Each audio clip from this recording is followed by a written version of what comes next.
Après 2 heures de match, les Dragons cannois s'imposent avec la manière dans ce derby face aux Eagles niçois, 3-7-0. Une 3e victoire en 5 matchs pour les joueurs de Cannes en Liga.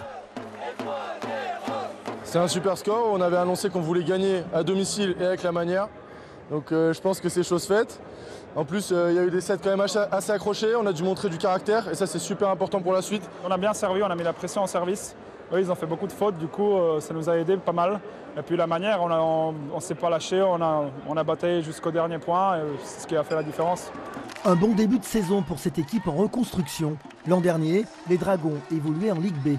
De retour en Liga, la première division, le club a beaucoup changé son effectif avec l'arrivée de nouveaux joueurs comme les Français Timo Berrieux et Lucas Demar, l'international égyptien Reda Ekal ou encore le libéro japonais Iga Riohei.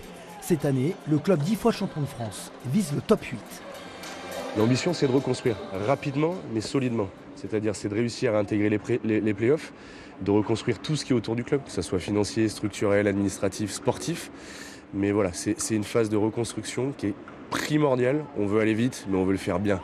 Depuis 18 mois, la politique sportive du club a évolué grâce à l'arrivée d'un nouvel investisseur australien. Avec un budget d'1 700 000 €, le club a pour ambition d'attirer plus de public au Palais des Victoires. L'idée de ce projet, c'est essayer de relancer la dynamique, surtout en essayant, avec le club masculin et le club féminin, d'essayer de créer des synergies entre les deux, essayer d'être plus clair au niveau de la communication qu'on peut avoir sur les réseaux sociaux, qu'on peut avoir dans la presse, pour que les gens comprennent qu'il y a du volley à Cannes masculin et féminin et qu'ils auront une expérience qui sera similaire pour les deux équipes. Avec ce succès face aux Niçois devant plus de 1000 spectateurs, les Dragons cannois occupent la 4e place du championnat. Prochain match samedi soir dans l'Hérault face aux Aragos de 7.